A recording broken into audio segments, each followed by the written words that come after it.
Hello, we are Group 7. I am Devin Freed, along with my group members Manny, Tim, and Josh. And our project goal was to find the fastest internet speed between different locations on WVU campus. We did the downtown library, the Evansdale library, a Reynolds Hall, and someone's home to be a baseline. And at each of the locations, we pinged eCampus, Google, and YouTube, three commonly used study materials with a Raspberry Pi running Wireshark in order to capture the data. And then we used a wireless transfer PCAP file in order to get the data onto a personal computer to be able to easily compare the speeds and data that we gathered from the Raspberry Pi. To set up the Raspberry Pi, you have to install the OS on a separate computer before you put it onto the Raspberry Pi itself. The picture on the right is a picture of part of the setup process. And we actually had issues with this a lot. When installing it the first time around, the computer got disconnected from Wi-Fi and had issues, which totally destroyed our first SD card that we were using. So we had to go out, buy another one, be on a more stable internet connection. Then once we got that going, we then installed Firefox in order to get a test of the internet and make sure everything was working. And on the left, you can see the Raspberry Pi itself with the SD card in there. And then we installed Wireshark, and again, being connected to the internet, you can type in sudo Wireshark and it will start installing it. And actually, the harder part than installing Wireshark was connecting to the Wi-Fi, because the WVU Wi-Fi it has different usernames and passwords for each person, so it's not as simple as just connecting to your home internet. Once we connected the Wireshark and the internet, we were able to do our first test in the downtown library. This test, we didn't use any of the data for. This was just to make sure that the Raspberry Pi was working, Wireshark was working, and that all the aspects that we needed were working in time. And then we did our actual test with data that we've used the next time we met as a group. As mentioned earlier, we would transfer the data from the Raspberry Pi onto our personal computer, and we do that through SCP, Secure Copy Protocol. And we type in this command here as shown, changing out that last part for the name of the specific file. And then running that command would be prompted for the password for the Raspberry Pi. Type that in, and it would, once it's successfully checked that it has the password and everything's correct, it would transfer the information over. What we captured. So first we captured the average RTT, which is the time it takes for a packet to travel from your device.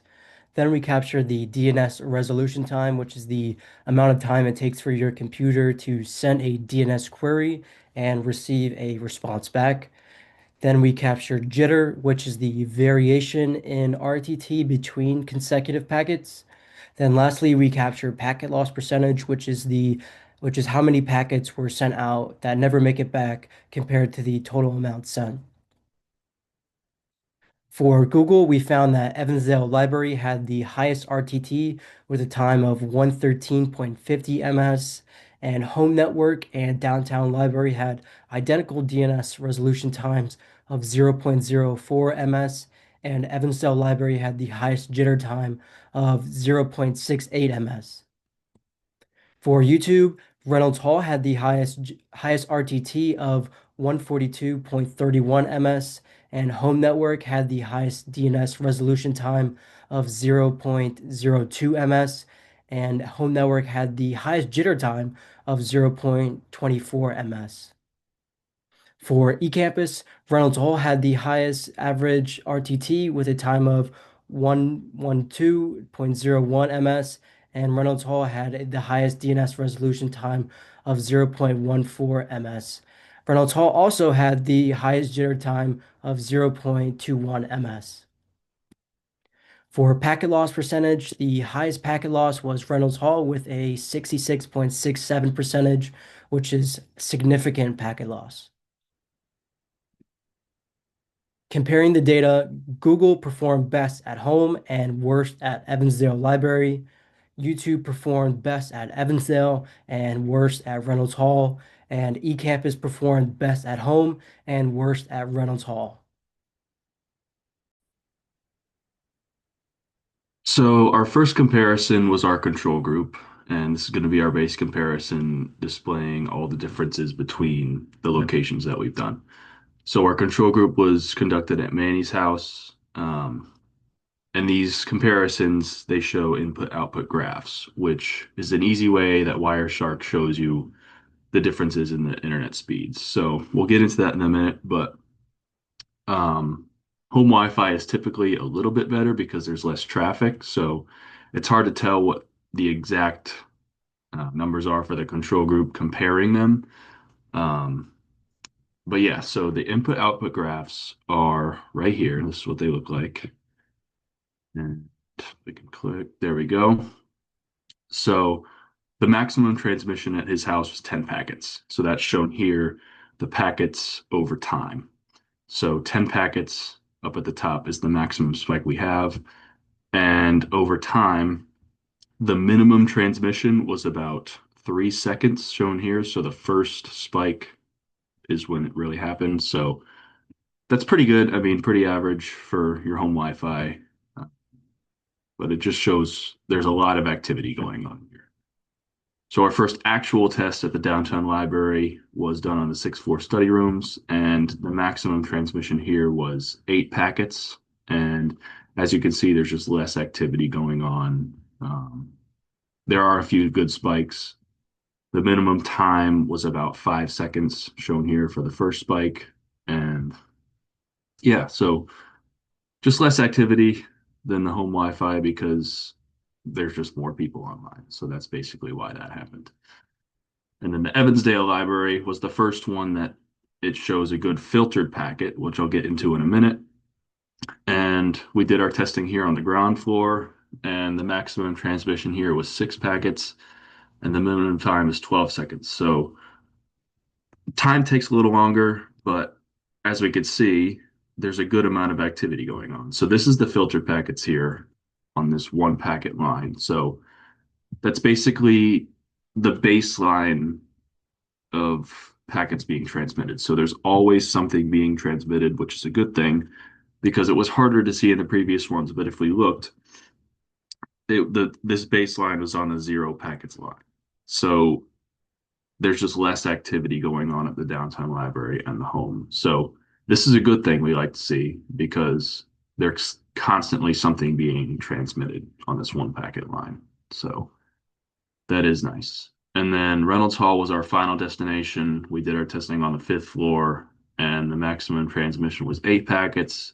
The minimum time was 65 seconds, which is a long time because there's a lot of activity going on, usage-wise, which is why there's not much going on there. So, um, I guess we could see the first spike here at 65 seconds. That takes a long time, which is not what we like to see, but it is what it is. So we'll get into risks and obstacles here.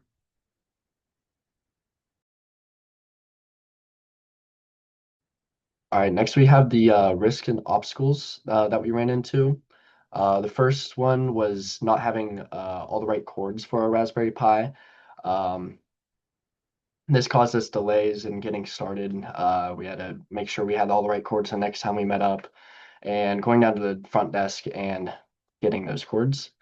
The next one we ran into was we only had one USB port on our Raspberry Pi, which meant when we tried to use the keyboard, we couldn't use the mouse and vice versa.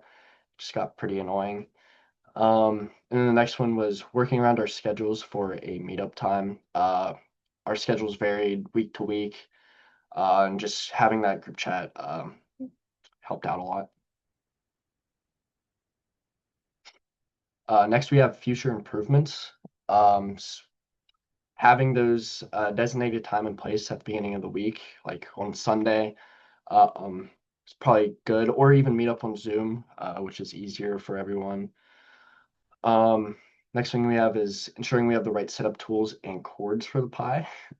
Um, and then just doing prior research on what was needed before getting started. We could have watch a couple YouTube videos because when we first started, it took a day or two just to get the things running and set up.